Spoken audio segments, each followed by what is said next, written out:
Indian union മുസ്ലിം league കേരളത്തിൽ വലിയ സ്വാധീനമുള്ള രാഷ്ട്രീയ പാർട്ടി തന്നെയാണ്. ഒരു കേഡർ സ്വഭാവമുള്ള CPM-ഉം BJP-യും കഴിഞ്ഞാൽ അങ്ങനെ ഒരു അച്ചടക്കം കാണിക്കാൻ പറ്റുന്ന ഒരു രാഷ്ട്രീയ പാർട്ടിയാണ്.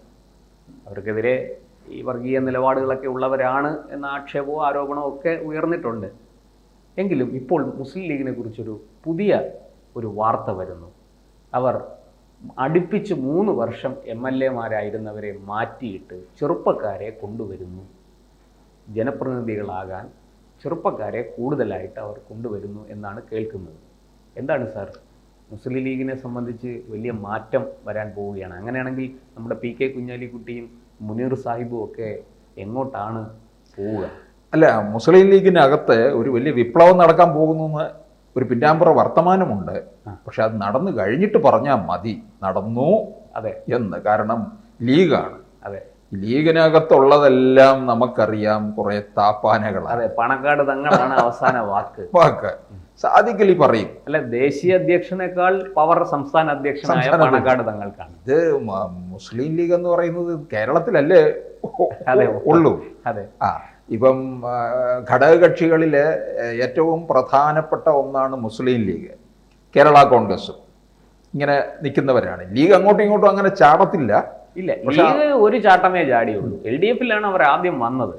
നമ്പൂരിപ്പാടാണ്, EMS നമ്പൂരിപ്പാടാണ് അവരുടെ അയിത്തം മാറ്റിക്കൊടുത്തത്. അവരെ ഒരു മുന്നണിയിലെടുത്ത് അവർക്ക് അയിത്തം മാറ്റിക്കൊടുത്തത് EMS നമ്പൂരിപ്പാടാണ്. പിന്നെ അവർ തിരിഞ്ഞു മിരിഞ്ഞു നോക്കിയിട്ടില്ല, ഒറ്റ ചാട്ടം UDF-ലേക്ക്. അവിടെ 3 മന്ത്രിമാര്, 4 മന്ത്രിമാര്, ഇപ്പോൾ ഇത് 5 മന്ത്രിമാരെ വരെ അവർക്ക് കിട്ടി. പിന്നീട് MBR പറഞ്ഞു കഴിഞ്ഞപ്പോൾ MBR പുറത്തുപോയി അല്ലേ? അതെ, പണ്ട് MBR ആണ് മുസ്ലിം ലീഗിനെ ഇടതു മുന്നണിയിൽ എടുക്കണമെന്ന ബദൽ രേഖ അവതരിപ്പിച്ചത്. ആ ബദൽ രേഖ പിന്നെ ബദൽ രേഖയെ വലിച്ച് ചവിറ്റുവിട്ടേ കളഞ്ഞു, MBR-നെ പുറത്തും പോയി.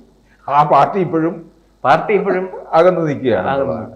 അപ്പൊ ഇവര് ഇത്തവണ, കാരണം അവർക്ക് വലിയ പ്രതീക്ഷയോടുകൂടി നിൽക്കുകയാണ് കേട്ടോ 2026. കാരണം നിലമ്പൂരിലെ ഒരു വലിയ കോൺഗ്രസുമായിട്ടൊരു ഒത്തൊരുമിച്ച് നിന്ന് പ്രവർത്തിച്ചു. തീർച്ചയായിട്ടും നിലമ്പൂരിലെ വിജയം, അതിന്റെ ക്രെഡിറ്റ് പരിപൂർണമായിട്ടും മുസ്ലിം ലീഗിന് തന്നെ കിട്ടിയിട്ടുണ്ട്. കാരണം ലീഗ് അത്ര ശക്തമായിട്ട് അവിടെ വർക്ക് ചെയ്തിട്ടുണ്ട്. പ്രത്യേകിച്ച് ലീഗിലെ ചെറുപ്പക്കാരുടെ നിര, ഈ വളരെ മുതിർന്ന കുഞ്ഞാലിക്കുട്ടി, പിന്നെ MK മുനീർ തുടങ്ങിയ ആൾക്കാരൊക്കെ അവിടെ ഉണ്ടെങ്കിലും ചെറുപ്പക്കാർ അവർ വലിയ രീതിയിൽ ജനങ്ങളുടെ ഇടയിൽ പ്രവർത്തിച്ചു. എണ്ണയിട്ട യന്ത്രം പോലെ ലീഗിന്റെ നിലമ്പൂർ ഘടകം അവിടെ ശക്തമായിട്ട് പ്രവർത്തിച്ചു. ആ വിജയമാണ് ഇപ്പോൾ അവർക്ക് ഒരു പുതിയ ആവേശത്തിലേക്കും പുതിയൊരു ആശയത്തിലേക്കും പോയിരിക്കുന്നത്. കാരണം കോൺഗ്രസിനകത്ത് ഇപ്പം യുവ നേതൃത്വ നിരയെ ഇറക്കുന്നു എന്നൊരു വാർത്തയുണ്ട്.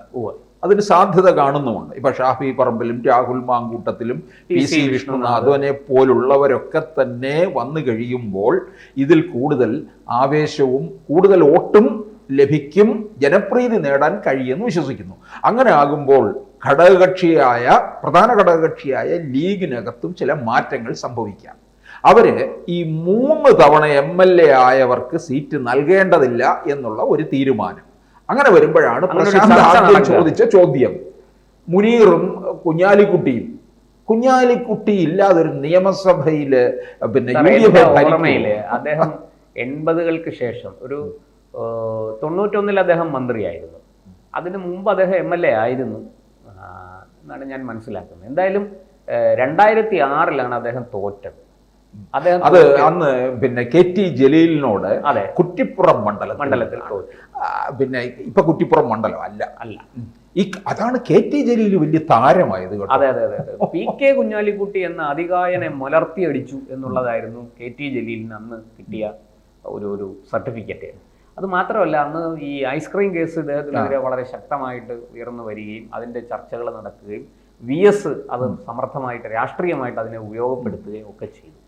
എന്ന് മാത്രമല്ല, ഞാൻ ഓർമ്മിക്കുന്നത് 2006-ൽ ഒരു ശക്തമായ കൊടുങ്കാറ്റ്, VS എന്നൊരു കൊടുങ്കാറ്റ് കേരളത്തിൽ ആഞ്ഞടിച്ചു.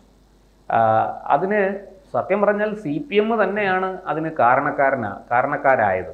എന്നാൽ VS-ന് സീറ്റ് കൊടുക്കാതെ അദ്ദേഹത്തെ മാറ്റി നിർത്താൻ പാർട്ടിയിലൊരു വിഭാഗം ശ്രമിച്ചു.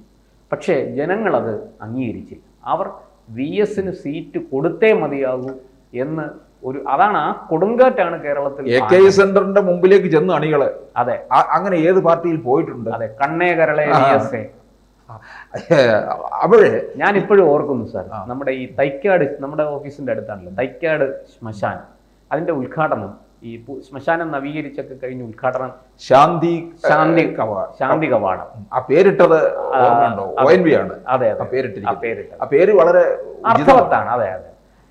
അന്ന് ആ പരിപാടി ഉദ്ഘാടനത്തിന് ഞാൻ അവിടെ പോയിരുന്നു. അന്ന് VS പങ്കെടുക്കുന്നുണ്ട്, പിന്നെ മുഖ്യമന്ത്രിയാണ് VS, മന്ത്രിയായ C ദിവാകരനുണ്ട്, ഇന്ന് ഇവിടുത്തെ MLA V ശിവൻകുട്ടിയാണ്.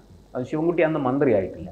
പക്ഷെ അന്ന് ശിവൻകുട്ടി VSന്റെ കൂടെ നിന്ന് ശിവൻകുട്ടി കാല് മാറി പിണറായിക്കൊപ്പം ചേർന്നു എന്ന് വ്യാപകമായ പ്രചാരണമുണ്ടായിരുന്നു. അന്ന് ഈ പറയുന്നത് പോലെ അണികൾ ആവേശപൂർവ്വം VSന് ജയ് വിളിക്കുകയും ഈ ശിവൻകുട്ടിക്ക് ഒരുതരം ശിവൻകുട്ടിയെ ഭീഷണിപ്പെടുത്തിക്കൊണ്ടുള്ള മുദ്രാവാക്യങ്ങൾ മുഴക്കുകയും ചെയ്തു. അതായത് പാർട്ടി അഴിമതിക്കാരായവർ പാർട്ടിയിൽ പിടിമുറുക്കാൻ ശ്രമിക്കുന്നു എന്നാണ് ആ മുദ്രാവാക്യങ്ങളുടെ അർത്ഥം. ഞാനിപ്പോൾ അതിലേക്കൊന്നും പോകുന്നില്ല. പക്ഷെ അന്ന് VSന് അന്ന് വലിയ ആവേശമായിരുന്നു ജനങ്ങൾക്ക്, അണികൾക്ക്. അന്ന് ആ ഉദ്ഘാടന സ്ഥലത്ത് ജനസമുദ്രമായിരുന്നു. ഞാനാണ് അന്നത് ജന്മഭൂമിക്ക് വേണ്ടി റിപ്പോർട്ട് ചെയ്യാൻ പോയത്. അപ്പം ഇവിടെ ലീഗിനകത്ത് ഇവരിങ്ങനെ ഒരു തീരുമാനം എടുക്കുമ്പോൾ നമുക്ക് പ്രധാനമായിട്ടും കുഞ്ഞാലിക്കുട്ടിയുടെയും മുനീറിൻ്റെയും ഒക്കെ കാര്യമാണ് ചോദ്യത്തിൽ വരുന്നത്. ഇവർക്ക് ഇളവ് നൽകും, കുഞ്ഞാലിക്കുട്ടിക്കും MK മുനീറിനും. പക്ഷേ 3 തവണ മത്സരിച്ച, അതായത് 3 ടൈം, അപ്പോൾ 15 വർഷം അല്ലേ, അങ്ങനെ മത്സരിച്ച് വിജയിച്ചു വന്നവർ, വിജയിച്ചാലും തോറ്റാലും, അങ്ങനെ നോക്കുകയാണെന്നുണ്ടെങ്കിൽ ലീഗിനകത്ത് ഏതാണ്ട് 1 ഡസനോളം പേരുണ്ട്. നമ്മുടെ ഏറനാട് മണ്ഡലം രൂപീകൃതമായ നാൾ മുതലാണ് PK ബഷീർ. ഈ PK ബഷീർ ഇല്ലെങ്കിൽ പിന്നെ സഭയിൽ നർമ്മമില്ലാതായി പോകും കേട്ടോ. പഴയ സിരി ഹാജിയുടെ മകനാണ്. പിന്നെ മഞ്ഞളാംകുഴി അലി, പിന്നെ നെല്ലിക്കുന്ന്, പിന്നെ KPA മജീദ് തിരൂരങ്ങാടിയിൽ നിന്നാണ് മത്സരിച്ച് വിജയിച്ചത് 6 തവണ.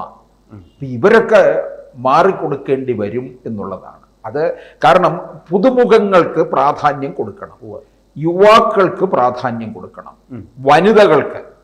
ഇതൊന്നും ലീഗിനകത്ത് കിട്ടുന്നില്ല. ലീഗിനകത്ത് പരാതി, കാരണം ലീഗിനകത്തു നിന്ന് ഇതൊക്കെ കിട്ടുമോ നമുക്കറിയത്തില്ല. പിന്നെ KM ഷാജിയും ഫിറോസും നിയമസഭയിൽ ഉണ്ടാകണമെന്ന് ലീഗിനൊരു നിർബന്ധം. ഷാജി പിന്നെ ഒരിക്കൽ വിജയിച്ചു, 2016 വിജയിച്ചു, 2011-ലും 2016-ലും വിജയിച്ചു. 2016 നമ്മുടെ നികേഷ് കുമാറിനെയാണ് പരാജയപ്പെടുത്തിയത്. പിന്നീട് അഴീക്കോട്, പിന്നീട് ഈ 21-ൽ പരാജയപ്പെട്ടു. 21-ൽ പരാജയം. പിന്നെ PK ഫിറോസ്, PK ഫിറോസ് 21-ൽ മത്സരിച്ച് പരാജയപ്പെട്ടു. അപ്പൊ ഈ PK ഫിറോസ് ഒക്കെ ഈ നമ്മൾ പറഞ്ഞതുപോലെ ഈ ഷാഫി പറമ്പിൽ, രാഹുൽ മാങ്കൂട്ടത്തിൽ ആ ഒരു നിരയിൽ നിൽക്കേണ്ട ഒരു ചെറുപ്പക്കാരുടെ ഈ ഒരു യുവരക്തമാണ്. അതുപോലെ KM ഷാജി പ്രസംഗത്തിലൂടെ ചെറുപ്പക്കാരുടെ പ്രതിനിധിയാണ് ഷാജി. ഇന്ന് മാത്രമല്ല, സഭയിൽ ഷാജി ഉണ്ടെങ്കിൽ അത് ഇടതുപക്ഷത്തിനൊരു വലിയ വെല്ലുവിളിയാണ്. KM ഷാജി എഴുന്നേറ്റ് കഴിഞ്ഞാൽ അപ്പം പിണറായിക്ക് അരിശമാണ്, അറിയാമോ? 2016-ൽ പലപ്പോഴും അവർ തമ്മിൽ കൊമ്പ് കോർക്കുന്നത് സഭ സാക്ഷിയായിരുന്നു. KM ഷാജിയെ പല രീതിയിലും കുരിക്കാനും ഒക്കെ നോക്കിയിട്ടുള്ളതാണ്. ഒന്നും വിജയിച്ചില്ല. സ്കൂളിലെ അതെ. പിന്നെ പിണറായിക്ക് നെഞ്ചത്ത് കൊള്ളുന്നത് KK രമ എഴുന്നേൽക്കുമ്പോഴാണ്. ഇത് രണ്ടുപേരെയുമാണ് തകർക്കാനുള്ള ഒരു ശ്രമമൊക്കെ നടത്തിയത്. അപ്പൊ എന്തായാലും ഇപ്പൊ ഇവർക്ക് മലപ്പുറം ജില്ലയിലാണ് കൂടുതൽ MLA-മാരുള്ളതും. 10 ഇടങ്ങളിൽ കഴിഞ്ഞ തവണ ഇവർക്ക് തോൽവിയും ഉണ്ടായി എന്നുള്ളതാണ്. പിന്നെ മണ്ണാർക്കാട് പിന്നെ ഷംസുദ്ദീൻ 2011 മുതലാണ് MLA. അപ്പൊ ഇവരിൽ എത്ര പേര് ഇതിന് വഴങ്ങുമെന്നുള്ളത് എനിക്ക് തോന്നുന്നു. ഈ 3 തവണ എന്നുള്ളത് ഒന്ന് മാറ്റി വെച്ചിട്ട് 5-ലധികം തവണ MLA-മാരെ ആയവരെ മാറ്റി നിർത്താനുള്ള സാധ്യതയുണ്ട്. പക്ഷെ അപ്പോഴും കുഞ്ഞാലിക്കുട്ടി സാഹിബിന് ഇളവ് കൊടുക്കുമെന്നാണ്. ഇളവ് കൊടുത്തേ പറ്റുള്ളല്ലോ പ്രശാന്ത്. ഇതെല്ലാം നമ്മൾ ഈ പറഞ്ഞ പേരുകളെല്ലാം താപ്പാനകളാണ്. ഇവരൊക്കെ മാറുമെന്ന് തോന്നുന്നുണ്ടോ? ഇവർ മാറിയാൽ അടുത്ത നിരയെ അങ്ങനെ പെട്ടെന്നൊന്നും ഇവരെ അടുത്ത നിരയെ കൊണ്ടുവരാൻ അനുവദിക്കുന്നില്ല എന്ന് പരക്കെ ആക്ഷേപവും പരാതിയും നിൽക്കുന്നത് കൊണ്ടാണ് പലരും മന്ത്രിയാകാൻ വേണ്ടി കുപ്പായം തച്ചു വെച്ചിരിക്കുന്നത്. കാരണം 2026-ൽ പ്രതീക്ഷയുണ്ട്. ഇപ്പൊ PK ബഷീർ മന്ത്രിയായിട്ടില്ലല്ലോ ഇന്നേ വരെ. ബഷീറിന്റെ എന്താ ആഗ്രഹിക്കുന്നതിൽ എന്താ തെറ്റ്? ഏറനാട് മണ്ഡലം രൂപീകൃതമായ നാൾ മുതൽ MLA ആണ്. പിന്നെ ബഷീറിനെ സംബന്ധിച്ചിടത്തോളം ബഷീർ വരണമെന്നൊക്കെ നമ്മൾ ആഗ്രഹിക്കും കേട്ടോ. ഇതിനകത്ത് ഡോക്ടർ MK മുനീർ, അദ്ദേഹത്തിന് വലിയ ആരോഗ്യ പ്രശ്നങ്ങളുണ്ട്. അദ്ദേഹം ചിലപ്പോൾ അദ്ദേഹം മാറി നിൽക്കാൻ ഒരു മുഹമ്മദ് കോയയുടെ അതെ മകന് അദ്ദേഹം മാറി നിൽക്കാൻ ഒരു സാധ്യത കാണുന്നുണ്ട്. പക്ഷെ കുഞ്ഞാലിക്കുട്ടി സാഹിബിന് അത്ര ആരോഗ്യ പ്രശ്നങ്ങളൊന്നുമില്ല. അദ്ദേഹം പ്രായം ഏറെ ഉണ്ട്. 2019 കേന്ദ്രത്തിലേക്ക് പോയിട്ട് പെട്ടെന്ന് തന്നെ അടുത്ത